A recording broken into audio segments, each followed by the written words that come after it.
All right. Well, thanks for coming. Exciting to be here. It was kind of neat to put some thoughts together after a couple decades of dam removal and culvert work. So I wanted to just start by first I should credit, I don't know if you guys noticed, like when the abstracts were due, it was mushroom foraging season, and this book called Mushrooms Demystified was sitting on my desk. That's kind of where the title came from. So David Aurora, great book if you're into foraging. And then also my coworkers, there's been a lot of them, a bunch, I think they all took off, so not sure how that bodes well for the talk, but yeah, they're off doing presentations and stuff, but a lot of the projects here. And I also wanted to thank Laura for coming. I don't know, one cool thing about her resume is UVM grad, probably one of the more influential water lovers, dam removal people that came out of the program, so pretty awesome. Thanks for coming up. And Jesus, thanks for that talk, it was great, and Stacy. So I'm happy to build here. And it's bizarre, like a lot of the themes that Jesus and Laura said and Stacy are like in my talk. I think we all had some mentor overlaps. In fact, I'm a water resource engineer. I work for SLR Consulting, but it was formerly Mylona McBroom. Laura had a stint working there, and our mentor, Jim McBroom, I want to give some credit to, worked on the Dufresne Pond Dam removal with me, Vermont Fish and Wildlife, and that was in 2008 or 9, one of the first bigger removals in the state. Vermont was a little slow to get into the dam removal world, but it's pretty amazing, like all of you are working on dam removals, probably many. So it's pretty exciting where we've come in just the past decade.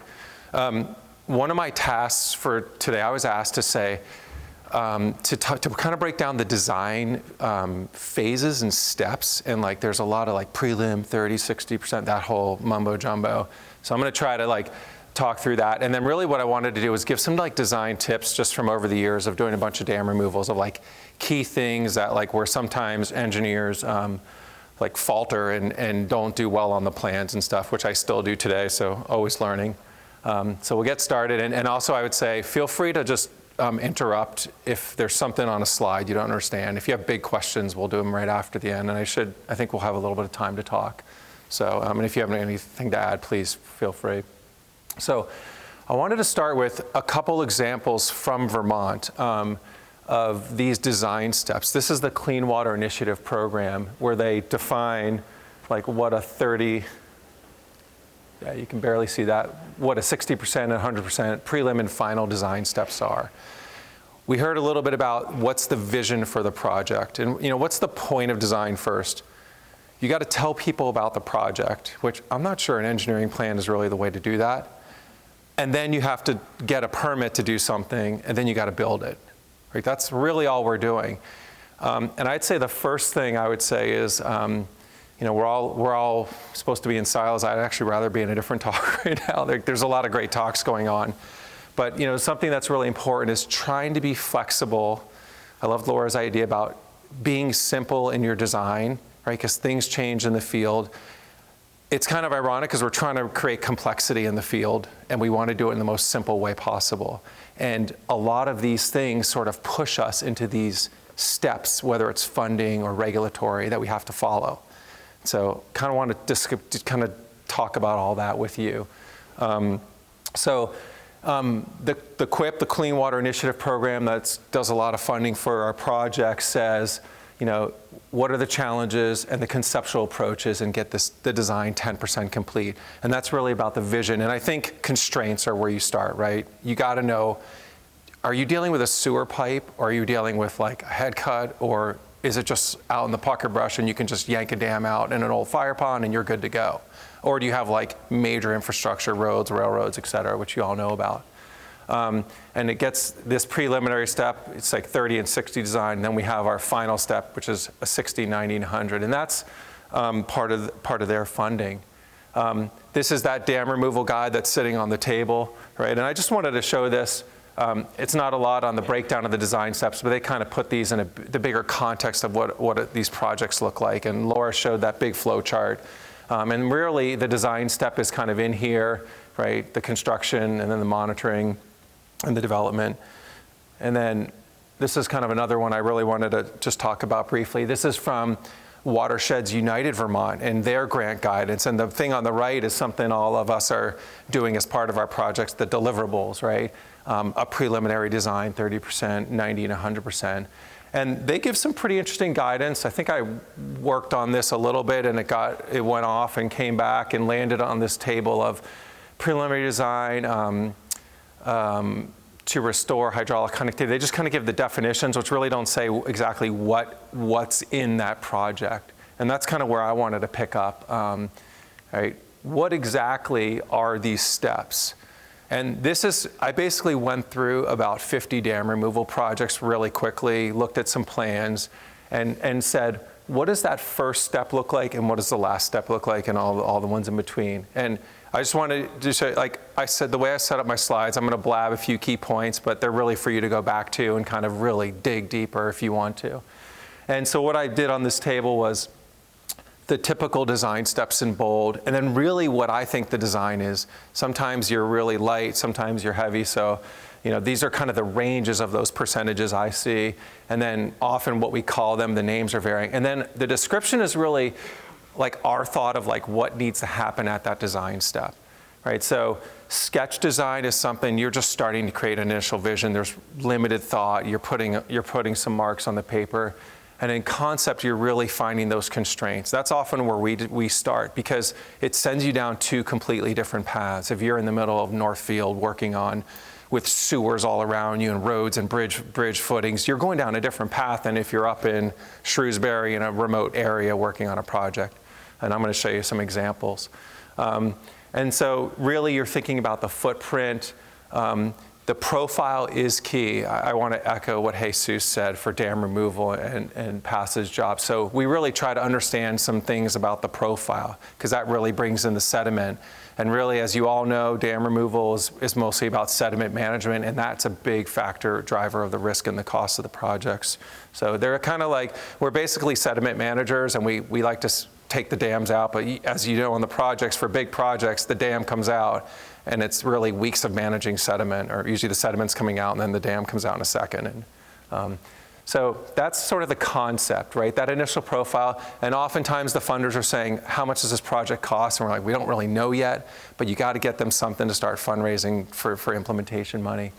So prelim, and we hear prelim, sometimes this is called concept, but 60% is kind of the norm. It's usually 40 to 70. We have an awful habit of over-designing at every step. So like prelim is like an 80% design. And what that means is when you finally get into like regulatory and final landowner, you're often backtracking and wasting time and confusing people. So I would argue less design is more, and I think it's a major flaw in our community. Like we should start with less and build as we get more information and get more buy-in and get more money into the project. But that's just my own peeve. I'd love to hear your all thoughts. So at prelim, what we're doing, again, is going back to that vision. We're refining the vision. And honestly, I don't think the engineering step is where that vision is really communicated to everyone, and I'll show you some stuff. Like Laura showed some of those renderings. I didn't realize you could do it in AI now, but that's exciting. And then also refining the cost, because this is where we're going to get money for final design, if there needs to be that final, like a really deep design step, or to build the project. I would say here, this is an important peeve of ours, and often I fail at this miserably, is like, this is when the regulator should be contacted first, right? They often have incredible input into the project that the design will benefit from. Detail, footprint, and profile, going back to Jesus's comment, like you gotta know the profile before the project's even close to complete. And that's gonna drive a lot of the work. Is there stabilization needed? Is there, how much sediment's really moving? So like this design step is pretty fundamental. Like you almost know exactly what you're doing at that prelim phase. And then finally it goes to regulatory agencies as you approach final. Notice final, like it says 90%, we're often 70 to 95.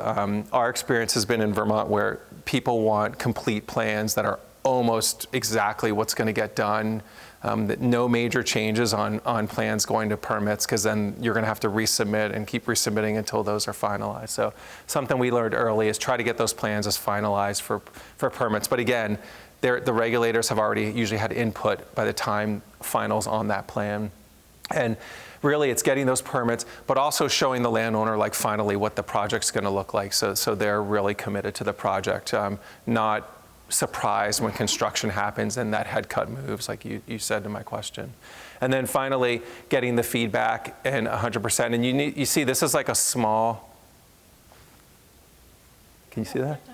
There we go. It's a small bump in design. If we do our job well, I kind of think the biggest design step is kind of right in the middle, and then we're just nudging the edits that we're getting from regulators. Hopefully we'll come back to this and talk. But this is kind of I think the new stuff where we can all do a better job, and I think it's better across the silos. Like, when this conference came out, and I'm going to say this like 10 times a day, like, I was like, why are we siloing us? Like, that is the problem. That is the major problem, right? We all need to be together, but we'll come back together for a short bit. But the funding, the permits sort of push us into these rigid design steps, and I feel like we really need flexibility to say, this project's simple, this is why it's simple, we don't need to invest huge amounts of money. And the regulatory framework maybe could be a little more flexible, the funding framework, and then we can just work on a quick draft and final design. Like, you don't have major constraints, right? There's no infrastructure that's functioning or is not obsolete. Very limited change to property. The profile's not going to change a lot, so you're not going to have long-term impacts. Typically, we're hearing this a lot. If there's coarser sediment on the site, Fish and Wildlife's like, don't even bother getting a machine in there and digging it out, right? That's often more impacts. And there's this perennial debate amongst us all, how much sediment can we leave? There's a huge impact to, like, building a road, getting into a river and removing all that sediment. And we don't even want it. We want complexity. And everything we do building in rivers is smoothness, neatness, boundaries. So that's reserved for, like, kind of more urbanized, I think, projects. And then I'll just go to the bottom, the complex projects. You have sewer lines that are active, crossing all over the project. You have bridge footings, environmental quality, sediment toxicity issues, maybe endangered species, other major constraints you all work with. And then you have potential for long-term channel instability. These are often fine-grained systems that have had a lot of accumulation, maybe a lower aspect ratio, right? Maybe the impoundment's not as wide, it's long and thin, so you expect all that sediment to keep moving over the long term. We have TMDL at Lake Champlain now, so if we're in the basin, that's a big issue that we're all dealing with. We can't be restoring floodplains all over and then all of a sudden dump like 40,000 yards of fine sediment loaded with phosphorus into the lake. That's a new big issue in our dam removal world. Sensitive receiving waters, and then we have complex permitting. These are the projects you need all these design steps. We need the sewer and water foreman from the town reviewing the plans 3 times, right? Because we'll break their sewer, or V-Trans to look at the bridge project upstream of the dam removal. Like, that's when we want these design steps, because you'll have more and more chance to catch these major issues, right? When we're in a fire pond that hasn't been active and there's one landowner and there's nothing downstream, and you don't think you're going to be bleeding sediment for years, these steps are totally irrelevant and unnecessary and just add to the cost of the project. And then kind of in the middle, and sort of as Jesus said, the gray area, right, between stream simulation and hydraulic design, there is a gray area where you have some constraints, they're minimal. You expect a little bit of change in the profile, but it's something that you can either stabilize or remove part of the sediment. And that's really, to me, the art of, like, I hate shopping for work as a designer, as a consultant, but it's really exciting to kind of scope the project and figure out. And a lot of times we get this wrong, and we have to be flexible and say, actually, this is a lot easier than it is, or this is a lot harder than it is, and we have to go back to the team and make that change in the project. And I think, again, like, I feel a lot of pressure under all this. Like, that's not part of our normal world. Is like, usually those scopes come out, it says concept design, but you're like, that looks like a final design. I have to do all these steps, and the budgets are set, and then all of a sudden the project's off and running, and we haven't had that input yet. So I think that's a need for us to work on as engineers in this community. Want to hit a few key things. my coworker Jessica, who many of you know, does lots of dam removals. She said, you got to hit sediment and profile and a few big things. So I'm going to just talk about those. So again, we're all sediment managers with dam removal. The fun part on the side, how much is there, toxics, nutrients, disposal, amount likely to move. American Rivers did a really cool webinar it was about a month ago. I don't know if folks saw that, but they kind of reviewed some of the principles of like how likely is sediment to move. And I think this is really important. Like there's a lot of sediment out there. People forget how much like rivers are moving sediment. Laura touched on that, right? And that's really important. It comes back to fundamentally what are rivers doing? Like what's the morphology of the river and what kind of river? Is it an E-meadow channel or is it like a riffle pool, a chute, dune ripple channel? We have all those in the state and they all move sediment a little differently. That's a really important site assessment that Stacy was talking about. This is from the Clark Sawmill Dam in Cabot. If many of you might know, this dam failed in the recent flooding this year. And there's a picture on the left. We did an assessment many years ago. Friends of the Winooski was working on taking this dam out, some early feasibility work. And what we did was we went out and probed sediment, took some GPS points, and the red illustrates where we thought there'd be major channel change should this dam fail, which we weren't thinking about at the time, but should it be removed? And then orange was kind of the transition, and yellow we're like, it's probably not gonna move a lot. Well, the dam fails. This is a view of it looking upstream. You can see these tall banks. There's a house right up here. So kind of in this red zone and up Jug Brook for folks who know the Cabot area, big channel change. And I'm not like tooting our horn or anything, but like we can go out there and kind of figure out if there's major amounts of sediment and the channel looks pretty in size and there's a dam holding it up, you kind of know there's going to be major adjustment right there. And as the slope comes up, that adjustment's going to go away. So we can kind of predict some of this stuff and understand like how complex that project is. But it's neat to see a failure and look back. And also, I should throw it out there, like, Vermont didn't have dam failures for many years. In the last 2 years, we've had so many dam failures. Pretty exciting, right? Like, our work is like kind of changed. Our work landscape's really changing. Like, the legislator passed the Flood Safety Act, and it has a lot of dam safety rules that sort of promote dam removal work in the state, which is pretty exciting. Hydraulic profile change, and this is essential for culvert work, bridge work too, and also dam removal. How's the channel going to change and the profile going to change? One of my biggest pet peeves is we do a lot of hydraulic modeling that's not validated, and now there's really no excuse. Before we didn't have that information, and now almost the whole state has that information in the last 2 years. So try to validate your models so we can look at profile changes that are real. And in fact, I think a lot of people are turning to like flood mitigation as part of this work, so it's more important than ever. Aquatic organism passage, we talked about, flood reductions, and then another important one for us is new hydraulic controls. This is the Dunkley Pond Dam in Rutland, Tenney Brook, flowing from top to bottom. A little hard to see. My clipping was really subpar for this presentation, so I apologize, but there's the former dam location, and then here's Route 7 Main Street. There's a box culvert in there that's undersized. So there's a new hydraulic control on the system now that affects how floodwaters move through the system. So that's really important to understand. Is the pressure on that box going to change? That box is scheduled to get changed in the future, and we've kind of changed the scenario around there intentionally, and that's going to have to get right-sized for that project. The long profile, and we pass Jesus's test. There's a VAP, the dotted line. Let's see, come on. Well, it's the dotted line that goes through the rock on the bottom, and then the other side of it is actually along the dark dotted line. That's the proposed profile. So getting this profile is essentially the key to the design. This isn't I'd actually say that I really like, the dimensions, how far to survey is really critical. We actually go further now with like really good state QL1 LiDAR.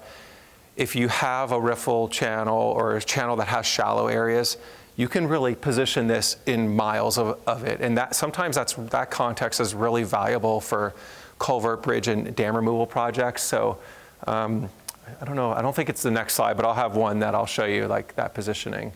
Oh yeah, so here's a zoom in of the profile to talk about the details of like the transitions. right, and the scour pool, and if that's getting filled, and this is our mobile bed substrate that we're designing. Doesn't want to go back, but that put it in the context of a much larger profile. So we often have two profiles on a plan, a zoom of the project that's going to eventually be guiding a contractor, and then a bigger one that really positions in the big long profile of the watershed. The heart of our work, in my view, is the alternatives analysis. Like, that's what engineers do. We think about all these design steps. And I just threw a couple slides that have evolved over the years, ultimately originating with Jim McBroom, our mentor here, and talks about, full partial removal of the dam. Nothing too exciting there. But probably more important is the sediment, right? And this is the hot topic now, is how much sediment can we leave? And it really comes down to a risk evaluation, right? Are the sediments toxic? We often relate the sediment volume to the yield, how much annually is coming down a watershed. It's probably the worst data-rich thing we have, or the least, that's an awful way to say that. We have the least amount of data about really what's coming down the watersheds in terms of sediment and debris. And so we have ways to guess how much that is and compare that to what's behind the dam based on probing. This is a lot easier in coarse bedded channels, but if you're in a fine grained system, finding the bottom of a channel under 5 feet of sediment is almost impossible, and you're like, is that the bottom of the channel? So probing is a bit of a challenge, but we often consider limited removal, half or all, or some variation of that. How much sediment do we really have to move driving the project? One thing I'll say to keep in mind is, think about how this is getting done. Most of the time, a giant machine has to get up there and put between a 2 and 4 foot bucket and dig that out. Like, you can't really do that in 1 foot or even 2 feet of sediment without nuking the whole riverbed. So why would you ever go up there or do that? Like, some sediment has to move in these projects.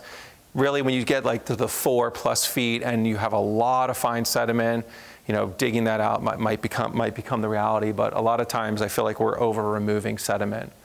That could be a whole another conversation. I was reminded, Jim and I wrote a paper in 2013 that illustrates sediment management, and it talks about comparing the yield to the amount of sediment stockpiled back there. So I just threw this in there for future reference if people want to use this flow chart. I find it helpful to look at once in a while. Love the flow charts.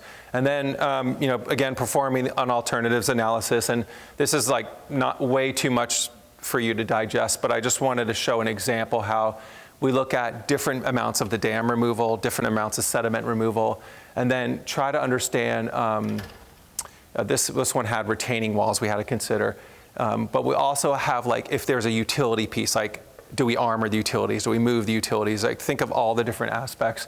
And then finally, think about objectives of the project, like reducing flood and erosion risk, naturalizing the corridor, aquatic organism passage, reducing future maintenance needs, which I think is really important and on most towns' mind now. Like, nobody wants to be getting out there every 10 years and like adjusting the riprap, in the remaining constriction. So that's really important to be transparent with towns, like if there is maintenance on the way you're leaving a project, what that looks like. And clearly cost is an issue for funding these projects. So a few examples just to illustrate this. Probably do like 10 more minutes, then we'll just talk for a little bit. This is that Connolly Pond dam removal. Looks similar to a couple examples we've seen already today. This is in Shrewsbury. Dam was removed earlier this year. One of the cool parts of this dam was July 23 flood happened mid-project. This is a really small headwater watershed, but you can see even in this photo, like a lot of small gravel transport into the system. It was actually like a great piece of the project. And this is a view. This is the outlet standing downstream in this small channel looking upstream, and then here's kind of the slot in the embankment. And then this is a view from the side, not the best photos. This was our concept design, some local fluid drone photo. We just put dimensions on a plan, and this started the design process, right? Really simple to do. This allowed us to quantify the height of the embankment, the footprint of it. Auxiliary spillway was a bit of an issue. We didn't want water leaking out there. And then we just quantified sediment, bankful dimensions, and then came up with an initial concept plan. This was a really, probably, $6,000 to $10,000 quickie that we had a plan and really we were able to talk to the landowners about what was going on. We did this with VNRC, by the way. Then it just blossomed right into like pretty much it said prelim, that was the name of it, but we kind of were close to like final design here. We got a little bit of survey. I'm just gonna fly through these. One thing I wanted to show you, I don't know if I can go back. I'll get it next time. So here's kind of the profile. So again, I can't even read it from here. That's like, I think 1,300. So about 2,000 feet. Part of this is made from LiDAR and part of it's from on-the-ground survey. So the area right around the dam, which is the tall, pointy gray thing. And then there's a culvert project that we're actually working on right downstream here. So you can see, isn't it interesting how there's hydraulic control at the dam and then there's hydraulic control at the culvert. You can see by the flat top there. Again, we had VAR, sediment probing points. So we kind of had enough information to really quantify and understand what's moving on the site. But it was honestly pretty light design. Just kind of giving a contractor dimensions. We actually, you can see some of the embankment left, and I think it was Laura showed a project where they took the sediment out and put it right in the floodplain. Well, there were pretty clear marks of where the material came from, and it was kind of connected right to the valley wall and like right through the dam. They basically like dug out all this area and then put a wall across the valley, and we basically just put it all back in the same spot, so no trucking off the site, which is great. Construction plan. I'm gonna fly through these, and here's that. So no, that's the wrong button. That was a user error. So this one, so you can see here like this little seating, and there's some wood in here. There were some rivulets we had to control because they were sitting on soft sediment. But you can see we put all the fill and kind of reformed the valley wall that tied right into downstream. So again, and we also had to fill the auxiliary spillway. That was clear. You could see the excavator marks, like from when this thing was built. They kind of like dug down and pulled across. So we basically had to convince both members of the project team that this is where the fill came from. We're just going to put it right back, because it was kind of filling in a wetland, but that wetland was made by digging out and building the dam. So this was, in my mind, very simple project, but it was really great that everybody kind of got on board with this approach, which is maybe a little less common in the state. Notice there were a bunch of trees on the dam, and we grabbed those to use those to stabilize on the site. So really a nice local project. One of our things we've come into a lot, both on culvert and dam projects, is like, if we don't show what the channel looks like, we kind of get the trapezoidal channel we put on the plan, right? So this bottom channel is a filter berm. That's for sediment and erosion control. This channel here shows a bank flow dimension, low flow dimension, like even these little ridiculous rock thingies, you know, this, like that's pretty close to what we wanted the channel to look like. And we've kind of learned the hard way. If we don't do that, we don't get a channel. So you'll see that on a lot of our plans. And then again, record drawings. And one cool story about this project was, you see that you can't see anything really, but there's like X's right here. And when the flood came, it brought a huge slug of gravel onto the site. And we were gonna adjust that whole channel to like get the slope right and the sinuosity, and it was mucky in there. We're like, why would we even do this now? Like, it doesn't make sense. So we actually, midstream, you know, we had to go back to everyone, to the regulators and the design team, and say, well, you know, the channel's super stable and it's gonna slowly migrate now that it's much more coarse bedded, and we'll just let it go. And everybody agreed with that. So we were able to like shift gears mid-site with a new site condition and reduce the construction impacts in time. So that was another exciting part. This is the opposite end of the spectrum. This is Dunkley Pond Dam removal. And just take a look at these plans. Old bridge crossing in the middle of the impoundment, apartment buildings, houses all around, retaining walls that were failing, utilities, downstream culvert. This is a project that kind of needed all the design steps. We had to do a lot of review. There also was big flood risks, a lot of evacuations right around this dam, so dam safety issues. So this was a project where we thought a lot more detail. And I wanted to just share this long profile. This one is 3,000 feet up there. That's minus 750. So this is just under a mile of long profile. And it's hard to read, but these are the percentages of like the slopes of the channel. And then this dotted box is what you see here, where we really have the details. So we have our probing information. Sorry, I'm pointing. I'm focusing on this side, but probing info, and then our sediment depths and our downstream hydraulic control. So you can really see the context of the project. And we actually decided to leave a bunch of the sediment in the upstream area where we thought the impacts would just overtake the design approach. Probably could have done a little better job. We did detail the profile with a detail of the river, but here we just drew a black line, which may or may not, I don't know if that was an issue or not. Again, a little more detail on sediment to be removed, stabilizing areas around houses, bankful pilot channel that we say pilot channel, we know that thing's gonna move around a little bit. Now, all of that is great, but when you go to the Board of Aldermen in the city of Rutland, those plans are almost useless, right? Maybe one person there has looked at plans. So, you know, we're doing this more and more to really illustrate the vision, and this thing has the main points on it. You know, here's Tenny Brook. This is what the project should look like. Here's the former bridge crossing. We put a little parklet in there. We're revegetating here. We're armoring along these walls and around these houses. And we can really just quickly describe the key project elements. So colorizing plans is a really nice way to take them. And then doing a little fantasy rendering, virtually or not, you know, upper left, kind of showing folks what this looks like. And here's kind of that view on the downstream side after a couple of years of vegetation. So really invaluable tools. Here's wanted to get into a pretty complicated final design and just, again, call out a couple key elements. This is a project replacing a culvert with Caledonia County NRCD, and there's two structures, so you got to control the grade, because if we change one of them, the other structure is going to become at risk. So we had to put in some rock weirs. I just want to say we tend to avoid rock weirs at any cost, right? Or riprap walls, because those things require maintenance, they fail. We're working on a project where there's been a lot of failure along the New Haven River, and we found that about every 10 to 15 years, the riprap walls that were a bit over steep failed. So that's kind of a rule of thumb, like those structures can have issues.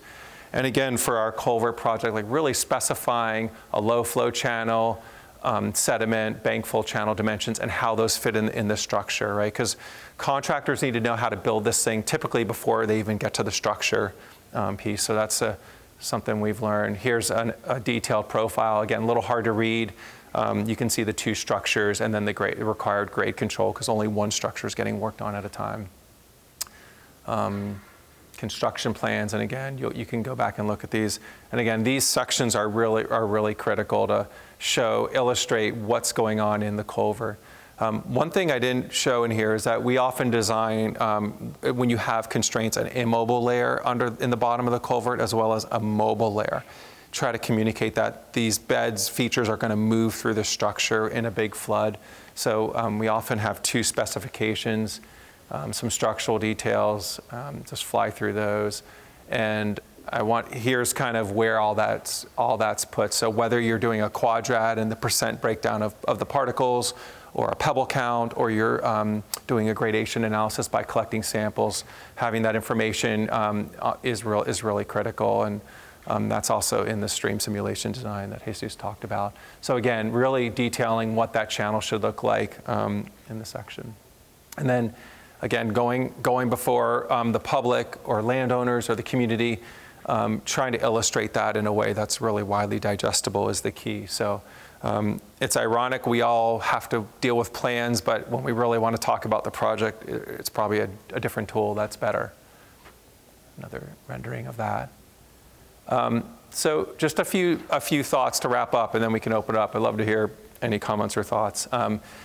In an ideal world, we're matching our design approach to the project. A lot of that revolves around constraints, sediment, infrastructure, and so on. the morphology that Stacy talked about, all that information, really has to guide our project. Are we expecting a lot of sediment transport?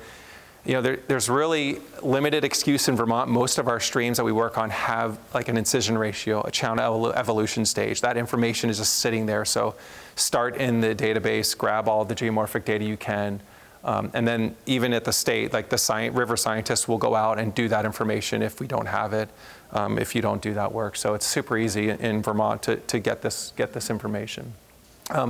I think something everybody can work on is getting those communications with landowners, abutters, and community early. And credit to the project managers in their silo right now, but they often are getting really great. Like Ron Rhodes at Connecticut River Conservancy, the ultimate communicator and project developer, and he's really changed the landscape of Vermont dam removals.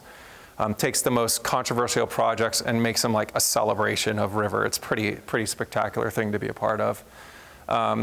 And then, you know, sharing the information with regulators prior to seeking permits. If you're asking for a permit, unless they say don't send it to me, it's easy enough until you want your permit. Otherwise, get the plans to them early.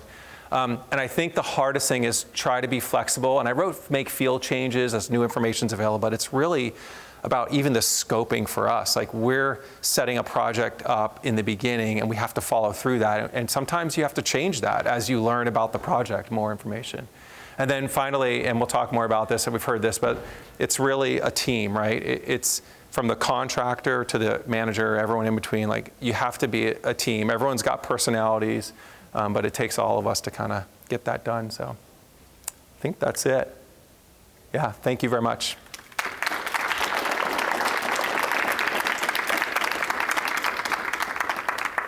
Thoughts to add, questions?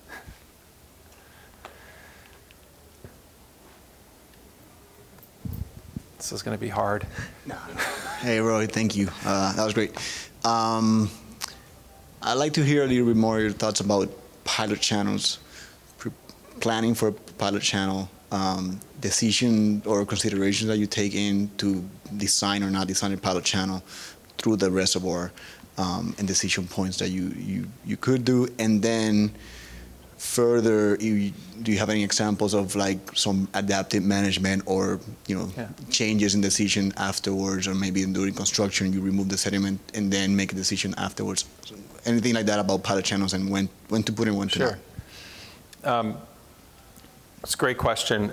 So the pilot channel concept for us started on Indian Brook Colch Mill Pond Dam removal, where we went to build the channel and it was so soupy, like build the channel, just nothing, right? So we really couldn't construct a channel. It was a very flat, fine-grained system, tributary to Lake Champlain. And so what we ended up doing was sort of splitting the existing condition was over sediment, river kind of rolled off the side, smaller channel.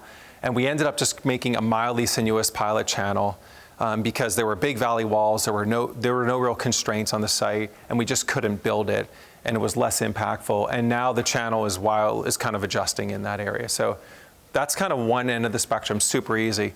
The plan on the screen now is the other end. Again, this dam was actually emergency breach because it was failing, and there was flood issues right downstream in the two homes here. And there was a big head cut and a lot of fine sediment. We dug out most of that sediment, but the channel was a little bit mobile. It actually hasn't moved too much, but we kind of planned really to play defense around the houses. This is a lot of constraints. So we armored old flood walls and a constriction that was just going to remain because the dam owners' houses were both there. But we kind of planned a little extra armor here because we thought the channel would move. So in this area, we kind of like fortified the boundaries in an urban setting. And I think the complicated question is, what do you do in between those two scenarios where you might be able to let it go? So the question is, like, we've done looked at the sinuosity, the amount of beaver dams upstream, downstream, and then sort of thought about what we can build and plan for that extra adjustment in river corridor width. We're often setting aside, in Vermont we have the designated river corridors that are approximately 6 bankful channel widths. They can be a little wider. So that's often one of our benchmarks of where that river is going to meander in the long term. So if we build that channel down the middle, we can kind of calculate the sediment that's going to move. And that's become sort of like one of the guiding factors in a lot of our dam removals is the river corridor cleaned out of sediment, and that's where the river's likely to move, and are there good vegetative controls outside? So just kind of understanding like what the prediction is of the sinuosity, how much is likely to move, and whether it's in or outside the corridor. We also look at the aspect ratio. If you have a really wide impoundment compared to the channel length, then we might just leave a lot of that sediment way out on the fringes and let the pilot channel kind of move through the middle. So that's the sediment. That was one piece. Was there another piece of the question? Yeah, just wondering if you had an example where you're doing a project saying, hey, we might have to do this pilot channel. Yeah. But also because, and I'm happy to hear that people are saying less is better. If we don't need to because we find that there is a natural stream bottom there underneath all that accumulated sediment, we will not replace it with, man-made weirs or man-made structures. Yeah. I think this is a great example right here because the channel. Could you repeat his question? Yeah, sure. So the question was, have there been places where you've adapted kind of mid-project to change based on what you've seen out in the field? And I mentioned this project here. We were going to rebuild this channel, kind of make a pilot through really soft material. We get out there had been a flood, gravel's everywhere now. The channel kind of stabilized, started to get the right dimensions, and we're like, why would we go and change all that? And so we kind of left the channel in a little bit of a funky geometry, but there's absolutely nothing in this area. It's an old fire pond in the pucker brush up in the hills. So I think this was like a low complexity project. Maybe in a higher complexity project, that's a little more challenging to make a big adjustment, but we've tried, and we'll go to the regulators, the project team, and then the regulators, and just get a clearance on the way up and then bring it back to the contractor in mid. But often we found like the pilot channel approach and the expectation of movement, like you kind of said to my question, is the better way to go than try to like get that exact sinuosity, right?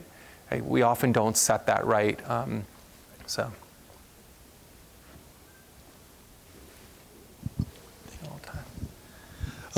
You mentioned, it's loud.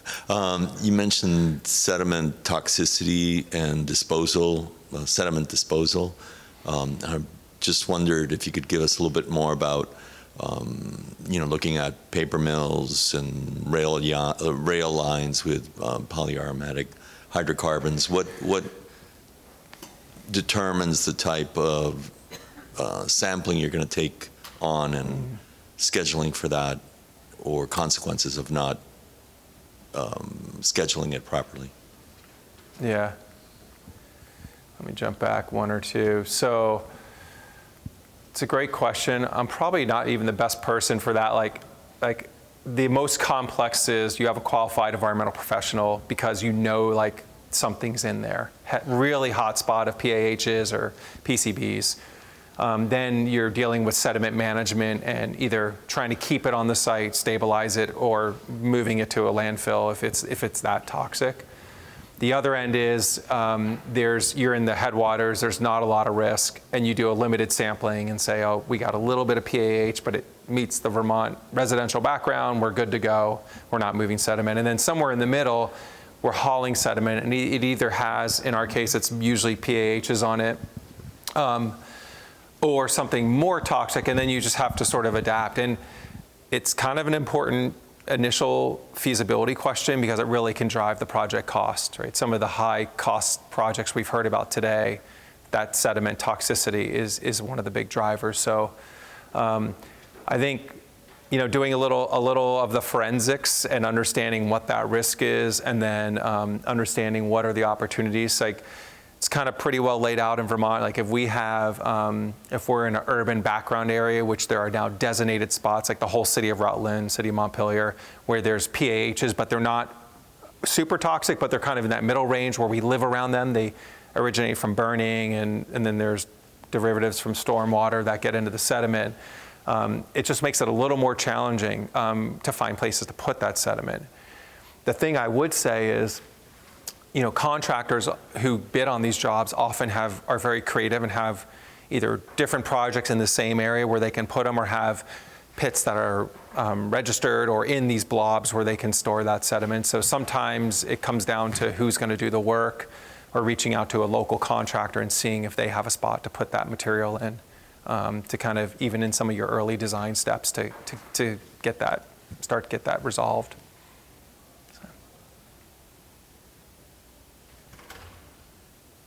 Well, there's a question. Me? Over here. Oh, okay. Thanks, Roy. That was a great presentation. I just wanted to, I don't know, just really thank you for talking about like the different kinds of projects and how you use different set of design steps for like simpler versus medium versus complex projects. And I wanted to just say, in this group, like as a project manager, I really appreciate like you and other engineers, like you're the people who know that like, okay, this is actually a simple project, or this is a medium one. And when I as a project manager am like navigating with the funding landscape, often it seems really rigid, especially for like new project managers coming in to say like, okay, I have to now just apply for like feasibility, or apply for concept design, or apply for preliminary.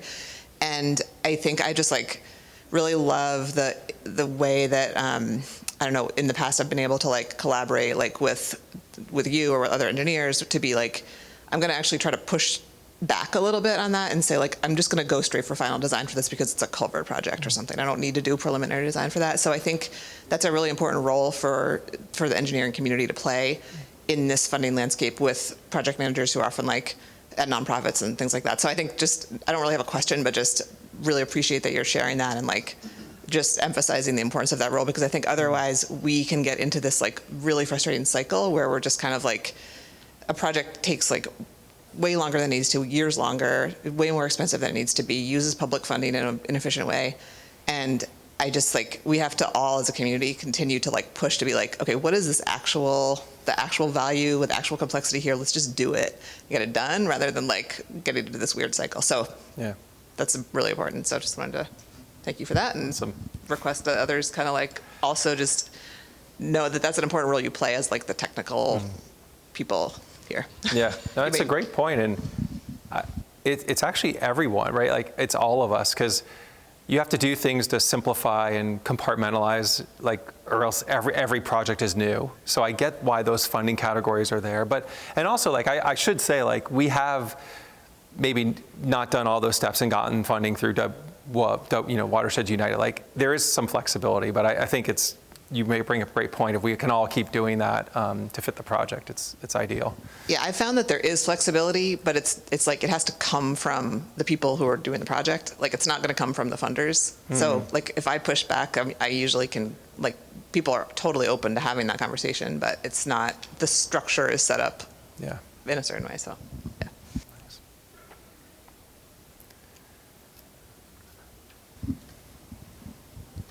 Hi. I appreciated how you were getting into the idea that sometimes there's a gap between how much you're engaging with regulators early on in the design process, and that can kind of waste time and money on a project. And I was curious if you could just kind of expand a little bit about where you see those gaps happen a lot, and it might be too broad of a question, but common blunders that you see between regulator engagement and the design process, if that makes sense. No, it's a great question. There's so many. Yeah, I know that's a little broad too, but. Well, I guess the one thing I'd say is like everyone's busy in their own work. Like the new norm is like everyone's like working on tons of projects, and especially now, like a lot of our regulatory community, like you send them an email and it says like, hey, I'm dealing with floods from 23 and 24. I'll get back to you when I can. So.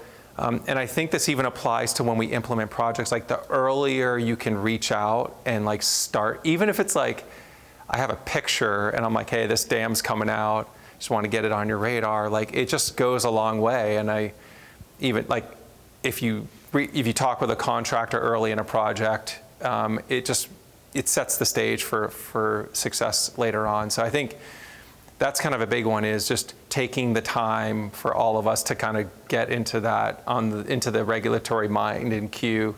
Because a lot of times, like myself, like you're juggling all these things and then it's like, okay, here's a preliminary design, but it's like everything is kind of laid out and it's probably more on the 80% complete design, and you're like, hey, we're gonna here's a permit application, and then when it comes back to you, it's strife, right? It's just like, it could be a little more conflict than really needs to be. So, and the other thing I'd say is like the regulators can also assist in the design process early on, which I think is big.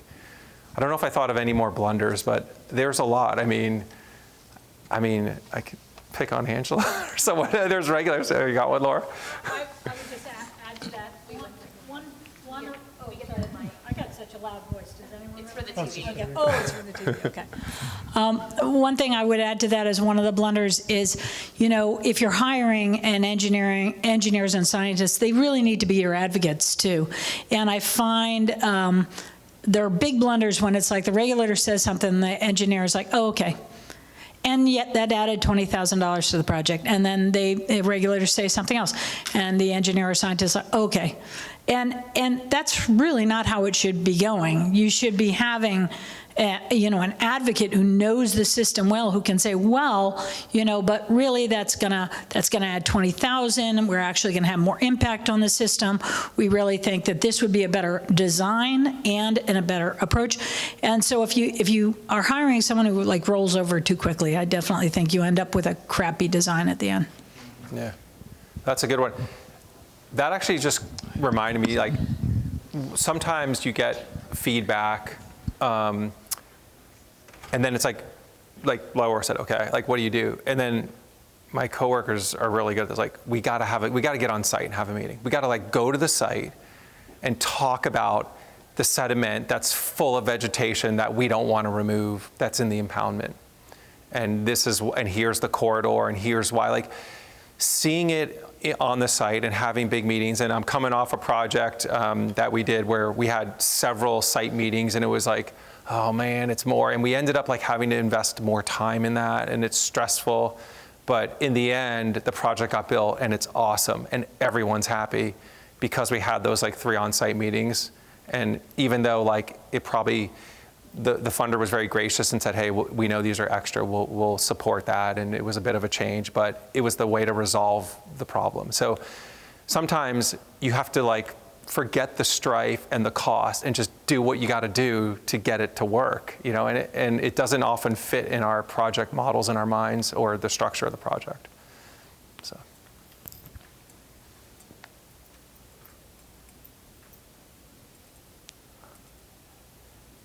Quiet. Oh no. Another hard This is such a good conversation. I don't want it to stop. I just wanted to hear a little more on the sediment removal and the regulatory context, and what has worked for you specifically in Vermont to kind of convince that the sediment should stay, and what kind of models you've had to put together to show the impacts downstream. So that's a great question. So maybe start the extreme version of that is do sediment transport modeling.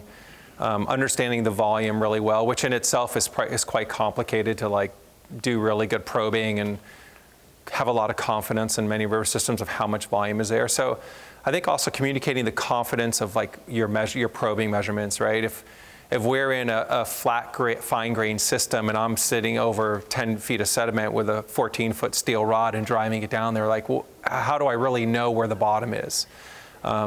So it's like a combination of like the probing, the profile, trying to build up the information to build your confidence and share that effectively. If you're really confident that you know the limits and like what could change, then I think you can make a good case for that. If there's uncertainty, then it kind of leans the other way, like maybe I need to remove more.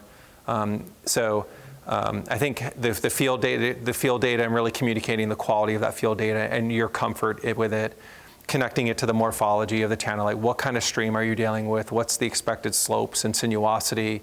How much could I ultimately move? What's likely to move? And having like really good, clean graphics like you guys make on sediment transport. And then if it really rises to the level of like sediment transport modeling in a really big, complex project, that's kind of the ultimate. But it takes time. There's a lot of uncertainty in that work. So I don't know.